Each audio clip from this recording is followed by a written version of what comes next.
बड़ी खबर आपको बता दें, दिल्ली में वक्फ बोर्ड की 123 संपत्तियों को सरकार वापस लेगी। शहरी विकास मंत्रालय से वक्फ बोर्ड को नोटिस जारी किया गया है, जिसमें दिल्ली की जामा मस्जिद भी शामिल है।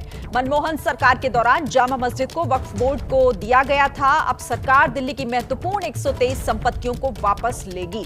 ये बड़ा फैसला इस वक्त लिया गया है।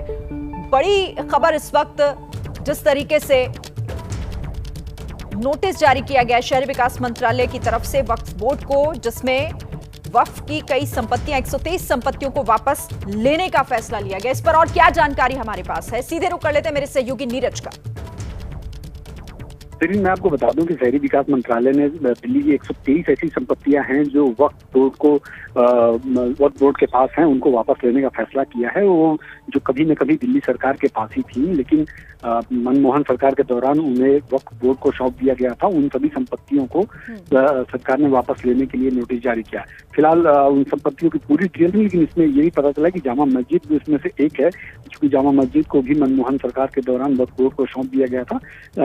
अब मंत्रालय ने नोटिस में कहा है कि आप अपने सभी वो पेपर्स तैयार करिए, अपने पेपर्स प्रस्तुत कीजिए कि जिसमें आप ये साबित कर सकें कि ये संपत्ति आपको क्यों दी जाए। इस मामले में हाईकोर्ट में भी वक्फ बोर्ड की तरफ से पिटीशन फाइल की गई थी, लेकिन हाईकोर्ट ने इसी साल मई में उन्हें खारिज कर दिया था। उनकी पिटीशन को, वक्फ बोर्ड की पिटीशन खारिज कर दिया गया था, जिसमें वक्फ बोर्ड ने कहा था कि इन सभी संपत्तियों को तोड़ने फोड़ने और उनमें रेनोवेशन की जो का काम है वो वक्फ बोर्ड के बजाय कोई दूसरा ना करे। लेकिन अब जब हाईकोर्ट से कोई रिलीफ नहीं मिली है वक्फ बोर्ड को, तो केंद्र सरकार के शहरी विकास मंत्रालय ने अपनी संपत्तियों को वापस लेने के लिए वक्फ बोर्ड को नोटिस जारी किया है और कहा है कि अगर आपको लगता है कि वो संपत्ति आपके पास है तो अपना पक्ष मजबूती से।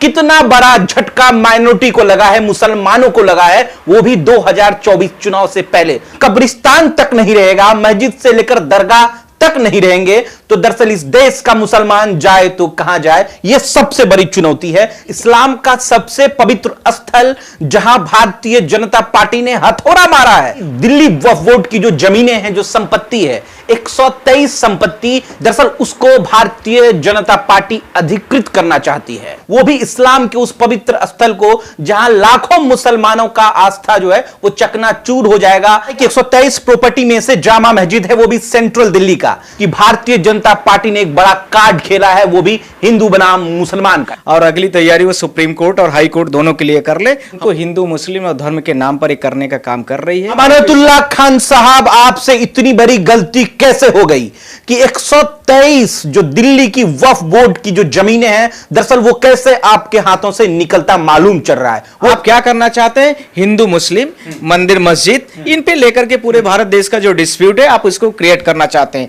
प्राइवेट पर्सनल लेवल पर भी लोग बाग जमीन अपने वक्फ बोर्ड को दान में दे देते हैं। दिल्ली के वक्फ बोर्ड के जो चेयरमैन हैं अमानतुल्लाह खान साहब को नोटिस गया है कि मुसलमान की शहादत होगी या उसका इंतकाल होगा तो कहां जाएंगे? कब्रिस्तान के बजाय शमशान तो नहीं जाएंगे ना। ये एक तो मस्जिद होती है, दूसरा दरगाह है, तीसरा कब्रिस्तान है, और भी चीजें हो सकती हैं। इन चारों चीजों को आप कैसे हटा सकते हो